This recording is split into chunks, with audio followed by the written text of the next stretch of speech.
সকলোকে নমস্কাৰ জনাইছোঁ। আজি আমাৰ অনুষ্ঠানত এগৰাকী বিশেষ ব্যক্তি আছে। তেখেত হৈছে অসমৰ সংখ্যালঘু আয়োগৰ অধ্যক্ষ মাননীয় তৈয়বৰ ৰহমানদেৱ। আহকচোন আমি তেখেতৰ সৈতে কিছু মনৰ কথা পাতোঁ। দাদা, স্বাগতম জনাইছোঁ আমাৰ অনুষ্ঠানলৈ। ধন্যবাদ জনালোঁ কমলপুৰ লাইভক। আৰু বিশেষকৈ পোনপ্ৰথমে আমাৰ যি ইছলাম ধৰ্মাৱলম্বী আমাৰ ঈদ উল আজহাৰ সকলোকে ঈদৰ শুভেচ্ছা জ্ঞাপন কৰিছোঁ আগতীয়াকৈ, যিহেতুকে আজি তোমালোকক লগ পালোঁ। কমলপুৰ লাইভৰ জৰিয়তে সমূহ ৰাইজক ঈদৰ আন্তৰিক শুভেচ্ছা জ্ঞাপন কৰিছোঁ। দাদা, আপোনাৰ পৰা বহুত জানিবলগীয়া বিষয় আছে। তথাপি আজি আমি প্ৰথমে আপোনাৰ শৈশৱৰ পৰা আৰম্ভ কৰোঁ। আপোনাৰ শিক্ষা জীৱনৰ কথা তাৰ পৰা আৰম্ভ কৰোঁ। আচলতে মোৰতো ঘৰ চাংচাৰী জলা গাঁৱত, আৰু মই জলা হাইস্কুলত পঢ়া শুনা কৰিছিলোঁ। তাৰ পৰা গৈ চাংচাৰী হায়াৰ ছেকেণ্ডেৰীত পঢ়িলোঁ। তাৰপৰা শৰাইঘাট মহাবিদ্যালয় মই তাত পঢ়া শুনা কৰিলোঁ। তাত আচলতে ৰাজহুৱা জীৱন বুলি কোৱাৰ লগে লগে শৈক্ষিক কালৰ পৰাই মই সমাজৰ লগত একচুৱেলি জড়িত হৈ আছিলোঁ। আৰু শৰাইঘাট মহাবিদ্যালয়ত মই সাধাৰণ সম্পাদকৰ পদত অধিষ্ঠিত হৈছিলোঁ। আৰু মই স্নাতকৰ পৰীক্ষাত পাছ কৰাৰ পিছত, BA পাছ কৰাৰ পিছত মই আচলতে মাৰ্কেটিঙত এডমিশ্যন ল'লোঁ। তো এনেকৈ ৰাজহুৱা কামৰ লগতো জড়িত হ'লোঁ, হৈ এতিয়ালৈকে কাম কৰি আছোঁ। ৰাজনৈতিকভাৱে হওক, সামাজিকভাৱে হওক, বিভিন্ন ক্ষেত্ৰত কাম কৰি আছোঁ। ৰাইজে কেনেধৰণে লয় সেইটো ৰাইজৰ কথা, কিন্তু মই মোৰ ছাত্ৰ জীৱনৰ পৰাই, আপোনাৰ পঢ়া জীৱনৰ পৰাই একেবাৰে ৰাজনৈতিক জীৱনলৈকে ৰাইজৰ লগত আছোঁ।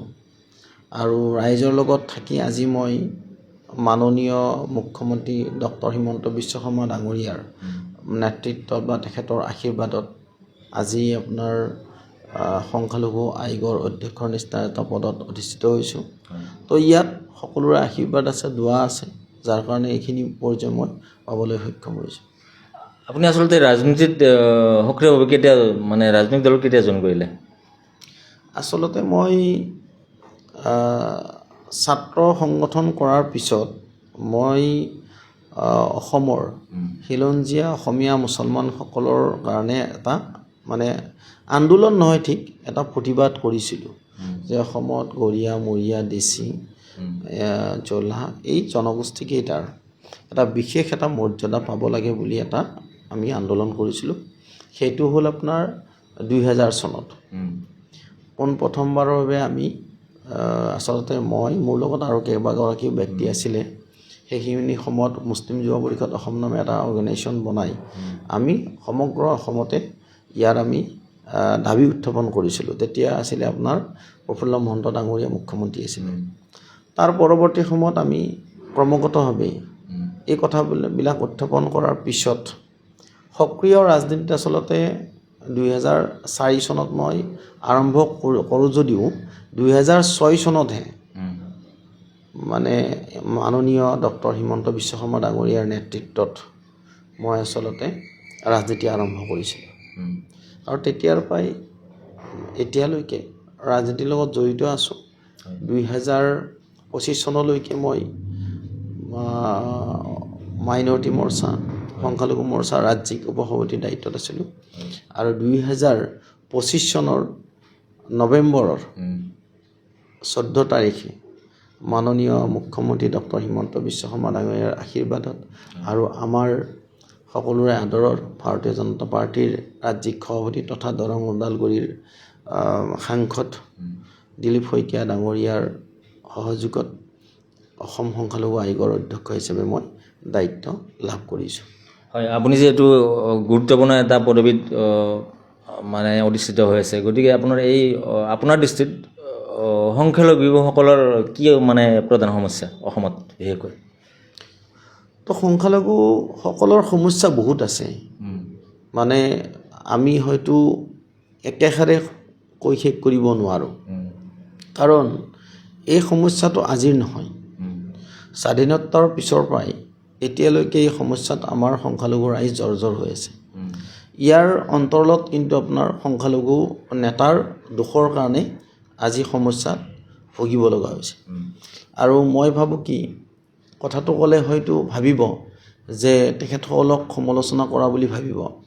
বিগত সময়ছোৱাত আমি যদি চাওঁ অধিক সময় কংগ্ৰেছৰ নেতৃত্বতে চৰকাৰ হৈছিল আৰু সংখ্যালঘু নেতা বহু আছিলে, নাম ক'ব পাৰি, ৰকিবুল হুছেইন ডাঙৰীয়াকে কওঁ, ডক্টৰ নজৰুল ইছলাম ডাঙৰীয়া, চুকুৰ আলী আহমেদকে আদি কৰি কেইবাগৰাকীও নেতাই নেতৃত্ব লৈছিল অসমৰ।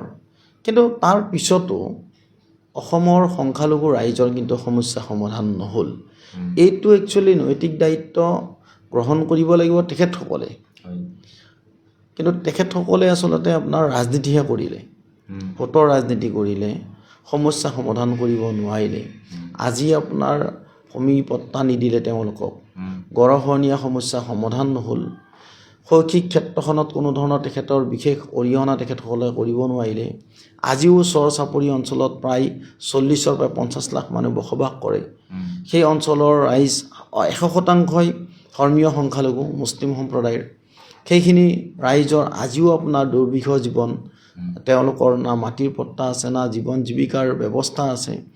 যদি আপোনাৰ বানপানীৰ সময়ত যদি আপোনাৰ কোনোবা এটা আলিত বাস কৰে, খৰালিৰ দিনত তেওঁলোকে বালিৰ লগত খেলা খেলিব লগা হয় বা ৰবি শস্য কৰে, এনেকৈ ধৰণে জীৱন নিৰ্বাহ কৰি আছে। তো মই ভাবোঁ কি বৃহৎ সমস্যা, এই সমস্যাখিনি সমাধান কৰাৰ ক্ষেত্ৰত মই ভাবোঁ 5-10 বছৰ নহ'বও সময় লাগিব। আৰু ইয়াৰ ক্ষেত্ৰত কিন্তু বিগত সময়ছোৱাত যদিও বা কোৱা হয় যে আপোনাৰ বিজেপি চৰকাৰৰ দিনত, মই পক্ষপাতিত্বমূলকভাৱে কথাটো কোৱা নাই, যোৱা বিগত 10টা বছৰত কিন্তু সংখ্যালঘু ৰাইজৰ যথেষ্ট কিন্তু উন্নয়ন হৈছে, নাই হোৱা বুলি ক'ব নোৱাৰি। শৈক্ষিক হওক, আপোনাৰ তেওঁলোকৰ সংস্থাপনৰ ক্ষেত্ৰতে হওক, গৰাখহনীয়াৰ ক্ষেত্ৰতো যথেষ্টখিনি আপোনাৰ প্ৰতিৰোধ কৰাৰ এটা ব্যৱস্থা চৰকাৰে লৈছে। তো বিভিন্ন ক্ষেত্ৰত কিন্তু এইখন চৰকাৰে মাননীয় ডক্টৰ হিমন্ত বিশ্ব শৰ্মা ডাঙৰীয়াৰ নেতৃত্বত কথা অলপ চোকা হ'ব পাৰে, কিন্তু সত্য আৰু শুদ্ধ কথা যেতিয়া কয় তেতিয়া মানুহে কিন্তু বেয়া পায়। আপোনালোকে চাব, ঘৰত যেতিয়া আপোনাৰ 2টা ল'ৰা থাকে, এটাই খুব ধুনীয়া পঢ়া শুনা কৰে, তাকতো মাক দেউতাকে কোনো কাৰণতে গালি নাপাৰে। কিন্তু যিটোৱে অলপ দুষ্টামি কৰে, তাক খুব যেতিয়া কাঢ়াকৈ কয়, তেতিয়া অন্ততঃ সি বেয়া পাব। কিন্তু মোক মা দেউতাই মৰম নকৰে, মা দেউতাকে আচলতে তাকে বেছি মৰম কৰে যে তাক ভাল হোৱাৰ কাৰণে তেওঁক শিক্ষা দিয়ে বা 2টা কথা কয়, গালি পাৰে। তো মই ভাবোঁ কি গালিটোক বেয়া দৃষ্টিৰে নাচাই যদি তাক ওপৰত যদি আমি আত্মমন্থন কৰোঁ, আমি যদি চিন্তন বৈঠক পাতোঁ, আমাৰ ভিতৰত যদি আত্মবিশ্লেষণ কৰোঁ, তেতিয়া নিশ্চিতভাৱে আমি ইয়াৰ উত্তৰ পাম। আমাৰ ল'ৰা ছোৱালীয়ে আপোনাৰ মানে শৈক্ষিকভাৱে আগুৱাই যাব। যোৱা 10টা বছৰত ডক্টৰ, ইঞ্জিনিয়াৰ, প্ৰফেচাৰ সংখ্যালঘু যুৱক যুৱতীয়ে পঢ়া শুনাত আগবাঢ়ি গ'ল। কিয় গ'ল? তেওঁলোক এতিয়া ডিপেণ্ডেবল নহয়। আগতে কি আছিলে? কংগ্ৰেছৰ দিনত সংখ্যালঘু নেতাসকলৰ ওপৰত ডিপেণ্ডেবল আছিল। এতিয়া তেওঁলোকে কাৰো ওপৰত ডিপেণ্ডেবল নহয়। চৰকাৰে এনেকুৱা ধৰণৰ এটা বাতাবৰণ সৃষ্টি কৰিলে, এনেকুৱা এটা বাৰ্তা দিলে যে তোমালোক মৌলানা হোৱাৰ পৰিৱৰ্তে মৌলানা হোৱা, কোৰাণে হাফিজ হোৱা, কিন্তু তোমালোক ডক্টৰ আৰু ইঞ্জিনিয়াৰ হ'বই লাগিব। এই ধৰণৰ বাৰ্তা প্ৰেৰণ কৰিলে এই চৰকাৰখনে। তো উচ্ছেদৰ ক্ষেত্ৰত এটা ডাঙৰ এটা প্ৰশ্ন আহি থাকে। এতিয়া আপোনালোকেও জানে যে মিডিয়াত বাৰ বাৰ আহি থাকে, উত্থাপন হয় যে সংখ্যালঘু ৰাইজৰ ওপৰত অত্যাচাৰ হৈছে। তো কথাটো হ'ল কি, উচ্চতম ন্যায়ালয়ৰ যিটো নিৰ্দেশনা, VGR, PGR, ফৰেষ্ট, ট্ৰাইবেল ব্লকত কোনো কাৰণতে আপোনাৰ সাধাৰণ শ্ৰেণীৰ ৰাইজ থাকিব নোৱাৰে, সি হিন্দুৱে হওক বা মুছলমানেই হওক, থাকিব নোৱাৰে। কিন্তু যেতিয়া উচ্ছেদ হয়, অধিকাংশ আপোনাৰ ৰাইজে তাত কি ওলায়? সংখ্যালঘু ৰাইজ ওলায়, মুছলিম সম্প্ৰদায়ৰ ওলায়। তো নিশ্চিতভাৱে উচ্ছেদ হওঁতে সংখ্যালঘু ৰাইজে উচ্ছেদিত হ'ব। কিন্তু তাৰ সমান্তৰালভাৱে চৰকাৰে কিন্তু এই কথাটোও কৈছে, যদি ক'ৰবাত ভূমিহীন মানুহ আছে তেওঁলোকক মাটিৰ পট্টা দিয়াৰ ব্যৱস্থা কৰিব। কিন্তু ইয়াৰ ক্ষেত্ৰত বিৰোধী পক্ষই হওক বা সংখ্যালঘু আমাৰ নেতাসকলে কি কৰিব লাগিব? চৰকাৰৰ লগত আলোচনা কৰিব লাগিব, প্ৰশাসনৰ লগত আলোচনা কৰিব লাগিব যাতে আমি সমস্যাটো সমাধান কৰিব পাৰোঁ। তাকে নকৰি যদি আমি প্ৰতিবাদ কৰোঁ, অফিচাৰৰ লগত যদি আমি কটু বাক্য কৰোঁ, আমি যদি চৰকাৰৰ ওপৰত মানে বিৰোধিতা কৰি কিনে আন্দোলনত জঁপিয়াই পৰোঁ, তো আমাৰ সমস্যা কেতিয়াও সমাধান নহয়।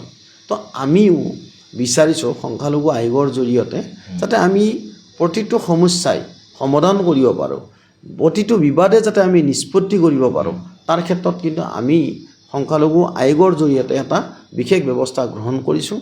ইতিমধ্যে প্ৰায় 3খন জিলাত আমি পৰিদৰ্শন কৰিছোঁ, জিলা বিষয়াৰ লগত কথা পাতিছোঁ, DCSP লগত কথা পাতিছোঁ, তাত যাতে মানুহবিলাকক আমি সজাগ কৰিব পাৰোঁ, তাৰ সমস্যাবিলাক যাতে সমাধান কৰিব পাৰোঁ।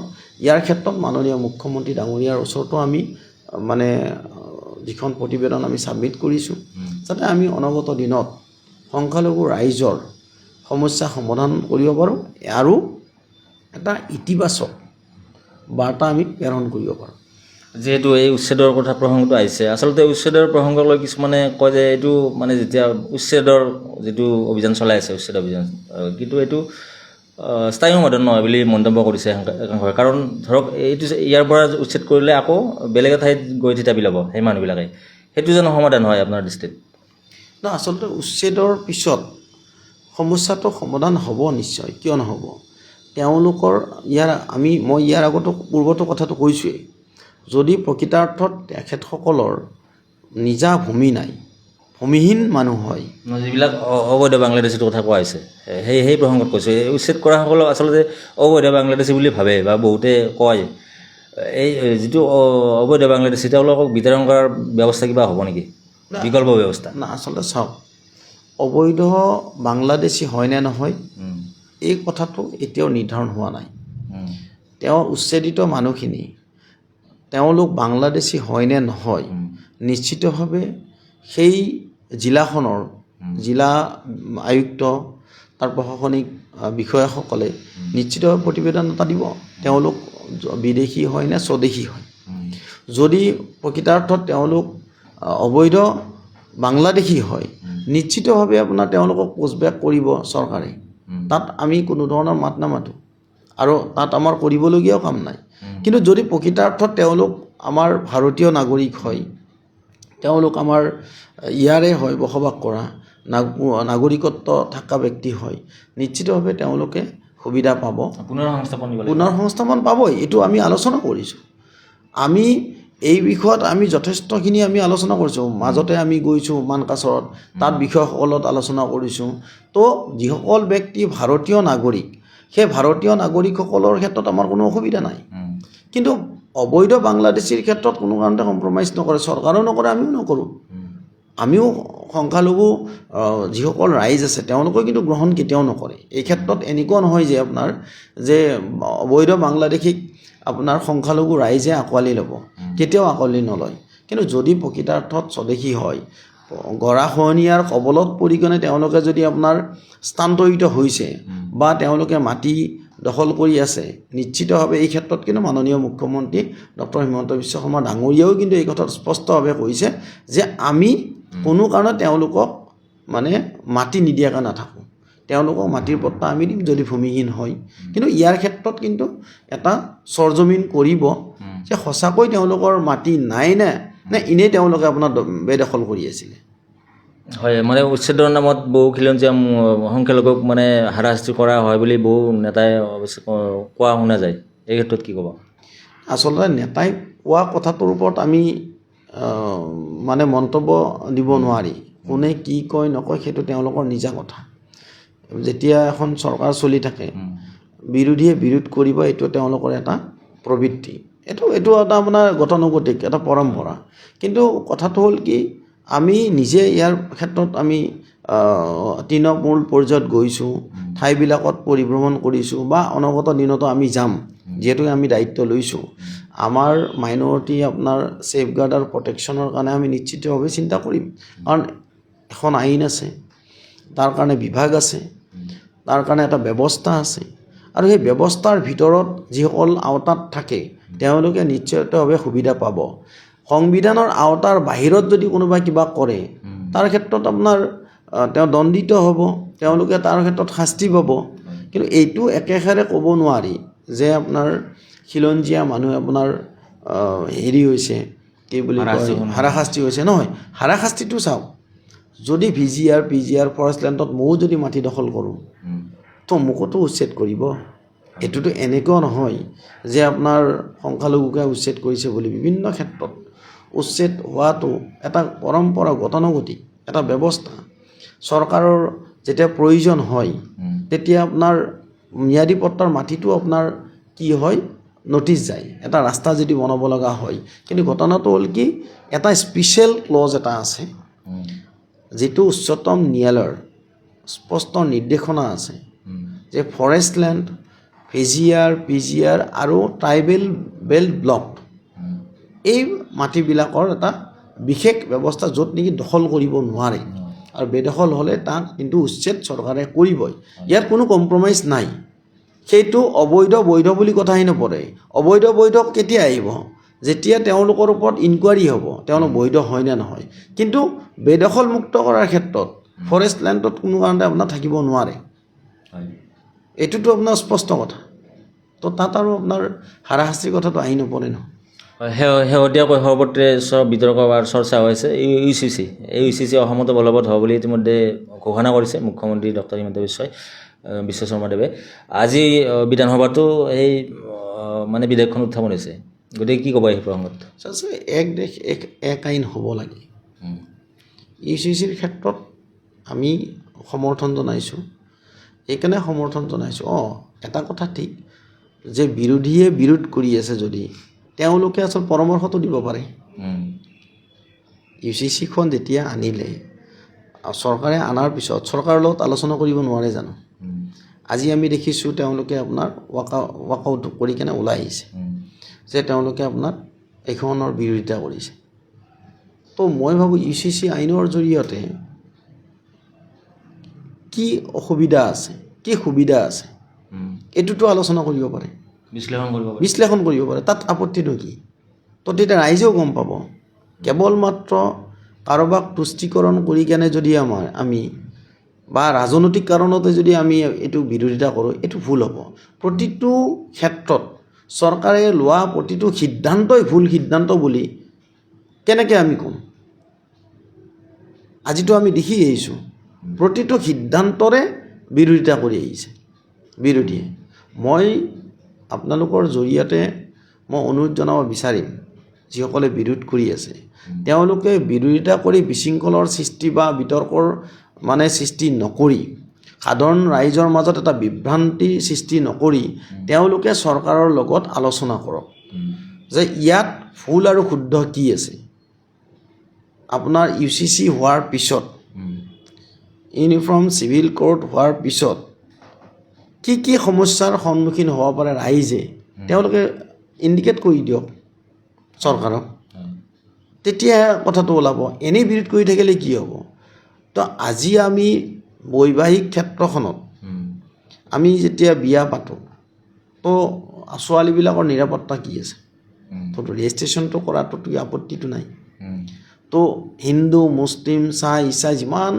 মানে ধৰ্মাৱলম্বী ব্যক্তি আছে সকলোৱে এখন আইনৰ আওতাত থাকিব তাত কিবা আপত্তি থাকিব নেকি তাততো আপত্তি থাকিবলগীয়া কথা নাই আৰু যদি আছে কি ধৰণৰ আপত্তিজনক ব্যৱস্থা তাত সোমাই আছে বা অসুবিধা হ'ব সেইটো তেখেতসকলে জনাই দিয়ক তো তাকে নকৰি কেনে বিৰোধ কৰি কেনে বিভ্ৰান্তৰ সৃষ্টি কৰাৰ কোনো প্ৰয়োজন নাই ময়ো মানে আহ্বান জনাম যিসকল জনপ্ৰতিনিধি এতিয়া বিপক্ষ দলৰ আছে তেওঁলোকক মই আপোনালোকৰ জৰিয়তে অনুৰোধ জনাম তেখেতসকলে প্ৰতিটো ক্ষেত্ৰতে তৎক্ষণিক সিদ্ধান্ত নলয় বিৰোধিতা নকৰি কেনে পবিত্ৰ সদনত তেখেতসকলে উপযুক্ত যুক্তি সহকাৰে তেখেত উত্থাপন কৰক আৰু অধ্যক্ষ ডাঙৰীয়াৰ লগত বা মাননীয় মুখ্যমন্ত্ৰী ডাঙৰীয়াৰ লগত তেখেতসকলে আলোচনা কৰক প্ৰতিটো সমস্যা UCCয়ে নহয় প্ৰতিটো সমস্যাৰ ক্ষেত্ৰত সমাধান নিশ্চয় আছে কিন্তু গঠনমূলক পৰামৰ্শ আগবঢ়াই এটা ইতিবাচক চিন্তাৰে দেশখনক আগুৱাই নিয়াৰ স্বাৰ্থত মই ভাবোঁ কি আন্দোলন বা প্ৰতিবাদ বা বিৰোধ কৰাৰ পৰিৱৰ্তে এটা আলোচনাৰ মাধ্যমেৰে সমস্যাবিলাক সমাধান কৰক তেতিয়া মই ভাবোঁ অসম ভাৰতৰ ভিতৰত 5খন ৰাজ্যৰ ভিতৰত অন্যতম এখন ৰাজ্য হিচাপে পৰিগণিত হ'ব। হয় হয় হেডে সংখ্যালঘু আয়োগৰ অধ্যক্ষ হিচাপে তাৎপৰ্যপূৰ্ণ মন্তব্য প্ৰকাশ কৰিছে বৰ্তমান অসমত শীৰ্ষত থকা বিষয় এটা UCC গতিকে তেখেতলৈ আন্তৰিক ধন্যবাদ জ্ঞাপন কৰিছোঁ। এইখিনিতে আন এটি প্ৰশ্ন, আপুনি যিহেতু বহুত বছৰ ধৰি ৰাজনৈতিক ক্ষেত্ৰত জড়িত হৈ আছে সক্ৰিয়ভাৱে, ভৱিষ্যতে যদি আপোনাক কমলপুৰ সমষ্টিৰ পৰা কোনোবা এটা মানে আপোনাক নিৰ্বাচন খেলাৰ সুযোগ দিয়ে আপুনি গ্ৰহণ কৰিবনে? আচলতে নিৰ্বাচনৰ কথাটো সম্পূৰ্ণ সুকীয়া। মই দল এটাৰ লগত জড়িত আছোঁ। কেন্দ্ৰীয় ৰাজ্যিক নেতৃত্বই যিধৰণে কাম কৰিব দিয়ে সেইধৰণে আমি কাম কৰোঁ। যোৱা সময়ছোৱাত সংগঠনৰ কাম কৰিব দিছিলে, সংগঠনৰ কাম কৰিছোঁ। তাৰপিছত নিৰ্বাচনৰ পূৰ্বে অসম সংখ্যালঘু আয়োগৰ নিচিনা এটা গুৰুত্বপূৰ্ণ বিভাগৰ দায়িত্ব দিলে, সেই দায়িত্ব পালন কৰিছোঁ। পৰৱৰ্তী সময়ত কি দায়িত্ব দিয়ে সেইটো মই নাজানিম, কিন্তু যি দায়িত্ব দিয়ে সেই দায়িত্ব পালন কৰিবৰ কাৰণে প্ৰস্তুত আছোঁ। কিন্তু ঘটনাটো এইটো কথা মোৰ দ্বাৰা নহয়, মোৰ ইচ্ছাৰ অনুসৰিয়ে মানে মই কাম কৰিব নোৱাৰোঁ, যিহেতুকে এটা ৰাষ্ট্ৰীয় ৰাজনৈতিক দলৰ লগত জড়িত আছোঁ।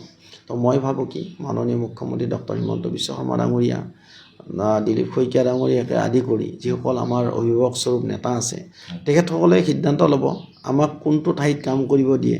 যদি বুথত কাম কৰিব দিয়ে বুথত কাম কৰিম, যদি কয় বোলে নহয় এতিয়া মই দায়িত্বত আছোঁ অধ্যক্ষ, বোলে অধ্যক্ষ এতিয়া থাকিব নালাগে, ইয়াৰ পৰা এটা বেলেগত দিম, তুমি পদত্যাগ কৰা, মই পদত্যাগ কৰিম।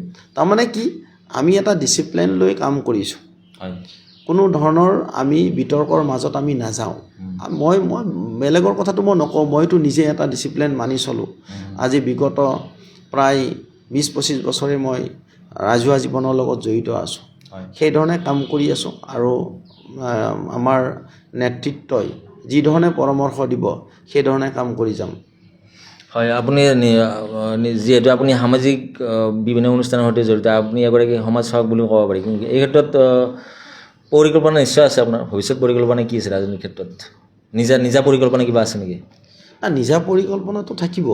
ৰাইজৰ এতিয়া যিহেতুকে মোক দায়িত্ব দিছে, মোৰ এতিয়া প্ৰধান পৰিকল্পনাটো হ'ল কি অসমৰ সংখ্যালঘু সম্প্ৰদায়, অৰ্থাৎ ইয়াত মুছলমান বুলিয়ে নহয়, ইয়াতে 6টা জনগোষ্ঠী আছে, 6টা সম্প্ৰদায় আছে। ইয়াত আছে ইছলাম ধৰ্মাৱলম্বী লোক, খ্ৰীষ্টান, বুদ্ধিষ্ট, শিখ, জৈন আদি, পাৰ্চিয়ান, এই সকলো সম্প্ৰদায়ৰ কেনেকৈ আমি উত্তৰণ কৰিব পাৰোঁ, মানে উন্নয়নৰ বিকাশ কৰিব পাৰোঁ, কি ধৰণে তেওঁলোকক আমি নিৰাপত্তা দিব পাৰোঁ, তাৰ ক্ষেত্ৰত মোৰ চিন্তা চৰ্চা চলি আছে। মোৰ টেনিয়ৰত, মোৰ কাৰ্যকালত কেনেকৈ এইকেইটা সম্প্ৰদায়ৰ মানে চৰকাৰৰ লগত আলোচনা কৰি আমি উন্নয়ন আৰু বিকাশ কৰিব পাৰোঁ, তাৰ ক্ষেত্ৰত মোৰ এটা লক্ষ্য আছে। তাৰপিছত দেখা যাব যে এই যিখিনি মোৰ সমস্যা আছে সম্প্ৰদায়টোৰ, মানে সম্প্ৰদায়কেইটাৰ, এই সমস্যাখিনি আমি এটা ইতিবাচক চিন্তাৰে চৰকাৰৰ লগত আলোচনা বিলোচনা কৰি কি ধৰণে আমি সমস্যাখিনি সমাধান কৰিব পাৰোঁ তাৰ ক্ষেত্ৰত মই বিশেষ গুৰুত্ব আৰোপ কৰিছোঁ। তাৰ পৰৱৰ্তী সময়ত নিশ্চিতভাৱে চিন্তা কৰিম কেনেকৈ কাম কৰিম, কাৰণ এতিয়াতো সমাজৰ লগতে কাম কৰা হ'ব। কাৰণ অসমৰ ধুবুৰী বা শদিয়ালৈকে সংখ্যালঘু ৰাইজৰ লগত আলোচনা বিলোচনা কৰি তেখেতসকলৰ সমস্যাগত বিষয়ে বুজ ল'ব লাগিব, সেইখিনি জানি বুজি চৰকাৰক অৱগত কৰিব লাগিব। এটা যথেষ্ট আপোনাৰ জটিল কাম, এইখিনি এটা প্ৰত্যাহ্বান আছে, নোহোৱা নহয়। তাৰ ক্ষেত্ৰত চিন্তা চৰ্চা কৰিব লাগিব। আপোনাৰ যিহেতু আপুনি পূৰ্বতে জালুকবাৰী সমষ্টিত অন্তৰ্ভুক্ত আছিলে, এতিয়া নতুনকৈ সমষ্টি পুনৰ নিৰ্ধাৰণৰ পিছত কমলপুৰ সমষ্টিত অন্তৰ্ভুক্ত হ'ল আপুনি, গতিকে এই সমষ্টিত আপোনাৰ দৃষ্টিত কি সমস্যা আছে? কমলপুৰ সমষ্টি, আমাৰ যিখিনি জালুকবাৰী সমষ্টিৰ এটা পাৰ্ট কমলপুৰত পৰি গ'ল, তাতো যথেষ্টখিনি উন্নয়ন হৈছে। বিশেষ কৰিব লগা নাই, ৰাস্তা কিছু অলপ বেয়া হৈছে, সেইটো ৰিপেয়াৰিং হ'লে ভাল হ'ব। তো এইমছ হ'ল, হাইকোৰ্ট হ'ল, বহুত আপোনাৰ অভূতপূৰ্ণ এটা উন্নয়ন হৈছে মাননীয় ডক্টৰ হিমন্ত বিশ্ব শৰ্মা ডাঙৰীয়াৰ নেতৃত্বত। তো কমলপুৰ সমষ্টিত যেতিয়া অন্তৰ্ভুক্ত হ'ল, মই ভাবোঁ কি বৰ্তমান আমাৰ সকলোৰে শ্ৰদ্ধাৰ যুৱ নেতা দিগন্ত কলিতা ডাঙৰীয়া নিৰ্বাচিত হৈছে। তেওঁ এজন দক্ষ নেতা, তেওঁ কৰ্মস্পৃহা আছে, তেওঁৰ নেতৃত্বত বিগত 5টা বছৰত কমলপুৰত নিশ্চিতভাৱে ভালেখিনি উন্নয়ন হৈছে। বাকী যিখিনি আছে নিশ্চিতভাৱে তেখেতৰ নেতৃত্বত উন্নয়ন হ'ব। আৰু মই ভাবোঁ কমলপুৰ দিগন্ত কলিতা ডাঙৰীয়াৰ নেতৃত্বত এটা জাকত জিলিকা সমষ্টি হ'ব বুলি মই আশাবাদী। আপোনাৰ দৃষ্টিত ডক্টৰ হিমন্ত বিশ্ব শৰ্মা? মোৰ দৃষ্টিত ডক্টৰ হিমন্ত বিশ্ব শৰ্মা ডাঙৰীয়া অসম নহয়, ভাৰতবৰ্ষৰ এটা সম্পদ। তেখেতৰ যদি আমি ক'ব চাওঁ, যোৱা 5টা বছৰত তেখেতৰ নেতৃত্বত দ্ৰুত উন্নয়ন হৈছে। উন্নয়নৰ বিকাশে নহয়, অসমীয়া সভ্যতা সংস্কৃতিৰ যি আপোনাৰ উত্থান হৈছে বা এটা পৰিৱৰ্তনৰ দিশে আগবাঢ়িছে। আজি আপোনাৰ বিভিন্ন শ্ৰীমন্ত শংকৰদেৱৰ যিটো আপোনাৰ ধৰ্মস্থলী আপোনাৰ বটদ্ৰৱত, তাৰপিছত আপোনাৰ শ্বহীদ স্মাৰক ক্ষেত্ৰ, তাৰ উপৰিও আপোনাৰ আটাইতকৈ ডাঙৰ কথা পৰ্যটনস্থলী টাইপ আমাৰ নৰ্থ গুৱাহাটী যিখন ব্ৰিজ উদ্বোধন কৰিলে, তাত আপোনাৰ যাতায়াত ব্যৱস্থাই নহয়, পৰ্যটনস্থলীলৈ ৰূপান্তৰ হ'ল। তো হাইকোৰ্ট হ'ল, এইমছ হ'ল, তো বহু এনেকুৱা ধৰণৰ আপোনাৰ মানে অনুষ্ঠান প্ৰতিষ্ঠান তেখেতৰ নেতৃত্বত আপোনাৰ উন্নয়ন হৈছে। আৰু আটাইতকৈ ডাঙৰ কথাটো হ'ল কি, যোৱা 12 তাৰিখে 12 মে এটা ইতিহাস। তেখেতৰ শপত গ্ৰহণত ভাৰতৰ স্বনামধন্য প্ৰধানমন্ত্ৰী শ্ৰীযুত নৰেন্দ্ৰ মোদী ডাঙৰীয়া, আমাৰ শ্ৰদ্ধাৰ গৃহমন্ত্ৰী অমিত শ্বাহ ডাঙৰীয়াকে আদি কৰি কেইবাগৰাকীও কেন্দ্ৰীয় মন্ত্ৰী উপস্থিত থাকিল শপত গ্ৰহণত। তেখেতৰ শপত গ্ৰহণৰ সাক্ষী হ'ল। লগতে প্ৰায় 20খনৰো অধিক ৰাজ্যৰ মুখ্যমন্ত্ৰী উপস্থিত থাকিলে। আৰু আটাইতকৈ ডাঙৰ অৰ্থাৎ বৃহৎ উদ্যোগপতিসকল ইয়াত উপস্থিত থাকিল। তাৰমানে এটা মিনি ভাৰতলৈ ৰূপান্তৰ কৰিলে, ইয়াক ইতিহাসৰ মানে সোণালী আখৰেৰে লিখা থাকিব। সেইকাৰণে মই ভাবোঁ, মোৰ দৃষ্টিত বুলিয়ে নহয়, ডক্টৰ হিমন্ত বিশ্ব শৰ্মা ডাঙৰীয়া অসমৰ এটা সুযোগ্য সন্তান। আৰু মই আপোনালোকৰ জৰিয়তে আহ্বান জনাব বিচাৰিছোঁ, তেখেতৰ লগত সকলো জাতি ধৰ্ম বৰ্ণ নিৰ্বিশেষে সকলো তেখেতৰ লগত থাকিব লাগে। যদি তেখেতক যদি সাহস আৰু শক্তি দিয়ে, তেখেতক যদি আশীৰ্বাদ কৰে অসমৰ ৰাইজে, মই ভাবোঁ এটা সময়ত ভাৰতৰ সৰ্বোচ্চ পদত অধিষ্ঠিত হ'ব। মই এইখিনিয়ে ক'ব পাৰোঁ। হয়, আচলতে গণতন্ত্ৰত বিৰোধী শক্তিশালী হ'ব লাগে বুলি কোৱা হয়, কিন্তু দেখা গৈছে আমাৰ অসমত দেখা গৈছে এতিয়া বিৰোধী অস্তিত্ব নোহোৱা হৈ গৈছে। আৰু নিৰ্বাচনৰ আগতেও কৈছিল ডক্টৰ হিমন্ত বিশ্ব শৰ্মাদেৱে, বাস্তৱ ক্ষেত্ৰতো সেইটোৱে হ'বলৈ গৈ আছে, মানে হৈছে। কি ক'ব এই প্ৰসংগত? আচলতে গণতন্ত্ৰত বিৰোধী শক্তিশালী হোৱাটো অত্যন্ত প্ৰয়োজন। অতি দুৰ্ভাগ্যজনক কথাটো হ'ল কি, যোৱা 2026 চনত নিৰ্বাচনত যিটো ৰিজাল্ট আহিল, এই ৰিজাল্টত আপোনাৰ বিৰোধী তছনছ হৈ গ'ল। তাৰমানে বিৰোধীয়ে আসনত বহা যদি 15% হ'লহেঁতেন, তেতিয়াহ'লে বিৰোধীৰ আসনো তেওঁলোকে হেৰুৱালে হয়। এতিয়া এইটো এমেণ্ডমেণ্ট কৰি 10% কাৰণে তেওঁলোকে বিৰোধী আসনত বহিব পাৰিব। মোৰ দৃষ্টিৰে যে এটা বিৰোধী মানে শক্তি গণতন্ত্ৰত অত্যন্ত প্ৰয়োজন। আৰু এইটো আমাৰ কাৰণে দুৰ্ভাগ্যজনক কথা। তেখেতসকলে কেৱল মাত্ৰ মিডিয়াৰ ওচৰত আহে, প্ৰেছ মিট দিয়ে, গ্ৰাউণ্ড লেভেলত কোনো ধৰণৰ কাম নকৰে। আৰু মই আপোনালোকৰ জৰিয়তে এটা অনুৰোধ জনাম যে হিমন্ত বিশ্ব শৰ্মা ডাঙৰীয়াৰ লগত তেখেতসকলে আলোচনা কৰি কেনেকৈ ৰাজনীতি কৰে শিকিব লাগে। কিন্তু কাৰণ এনেকুৱা নহয় যে আপোনাৰ কেৱল মাত্ৰ প্ৰেছ মিট দি কেনে, টিভিত বাইট দি কেনে আপোনাৰ এটা দল শক্তিশালী কেতিয়াও নহয়। ৰাইজৰ মনৰ কথা বুজিব লাগিব। আৰু বিশেষ কৰি আমাৰ ভাৰতীয় জনতা পাৰ্টীৰ কাৰ্যকৰ্তাসকল পৃষ্ঠা প্ৰমুখলৈকে কাম কৰে। যদি পৃষ্ঠা প্ৰমুখলৈকে কাম কৰে আৰু আমাৰ যিবিলাক লিডাৰ আছে, MLA কওক মন্ত্ৰীয়ে কওক, তেওঁলোকে নিজে ৰাইজৰ ওচৰলৈকে যায়, তো সেনেকুৱা ধৰণৰ কাম কৰিব লাগিব। অকল প্ৰেছ মিট বা অকল মানে গালি পাৰি কেনে কেৱল মানে আপোনাৰ হিমন্ত বিশ্ব শৰ্মা ডাঙৰীয়াক গালি পাৰাটোৱে মেইন উদ্দেশ্য হ'ব নালাগিব। তেওঁলোকৰ এজেণ্ডা থাকিব লাগিব। ৰাইজে বুজিব লাগিব যে তেখেতৰ সকলৰ যি উদ্দেশ্য আৰু লক্ষ্য, তেখেতসকলৰ যিটো ভূমিকা, সেই ভূমিকাত ৰাইজ আশ্বস্ত হ'ব লাগিব। অসমৰ ৰাইজ আশ্বস্ত হ'লেহে তেওঁলোকক গ্ৰহণ কৰিব।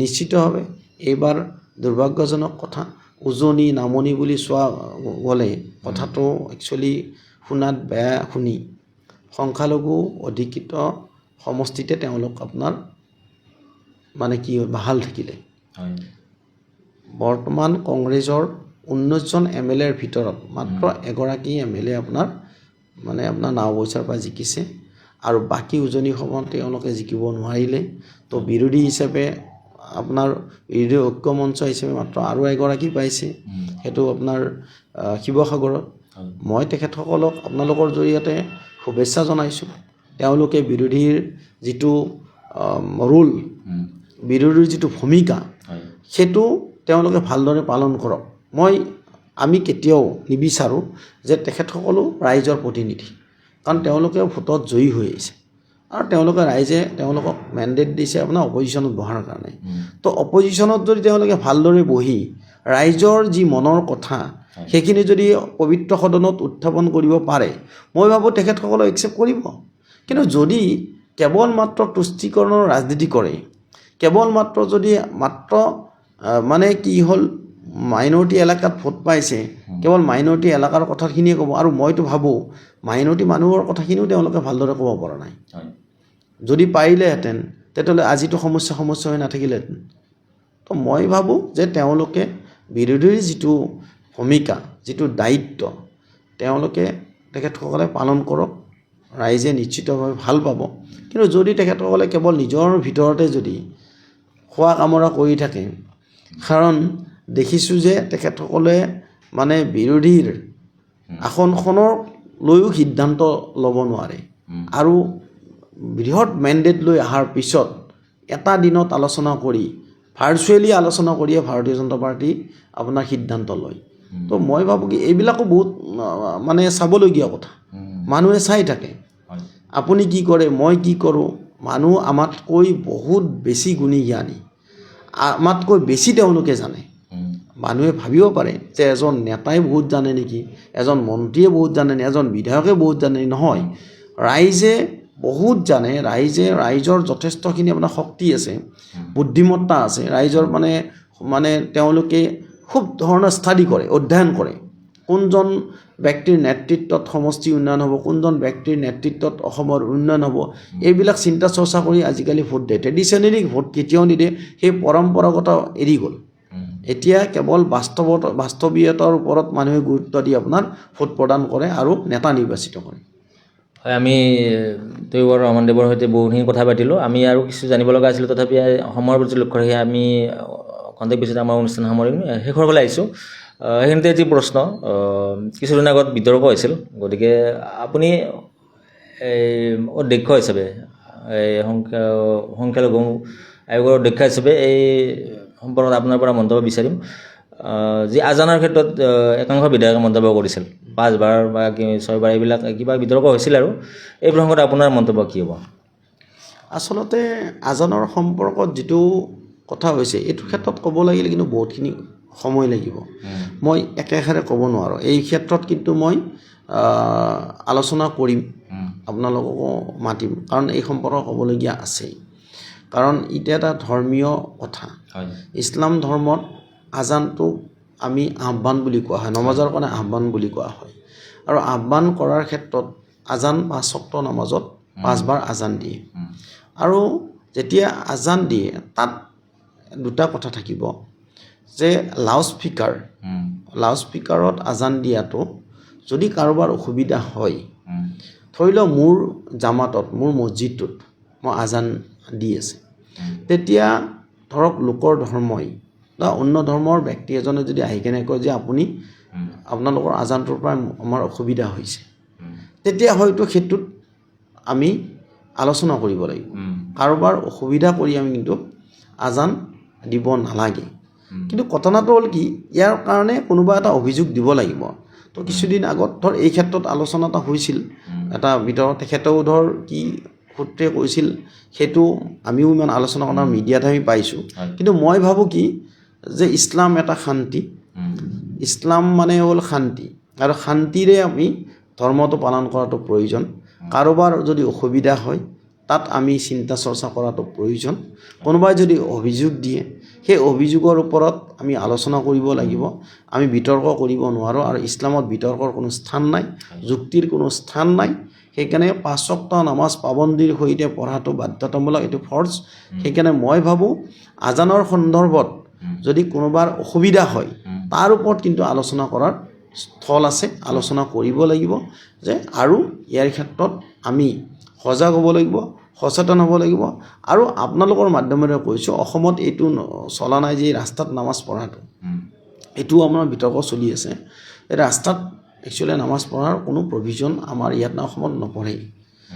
আৰু যদি মানুহ বেছি হয়, আমিও মছজিদত কেতিয়াবা আমাৰ ঈদগাহত যেতিয়া মানে নামাজ পঢ়িব নোৱাৰোঁ, আমি বৰষুণ বতৰ খুব বেয়া, তেতিয়া আমি মছজিদত নামাজ পঢ়োঁ। মছজিদত নামাজ পঢ়িলে তাৰ প্ৰভিজন এটা আছে যে দুবাৰলৈকে আমি নামাজ পঢ়িব পাৰোঁ।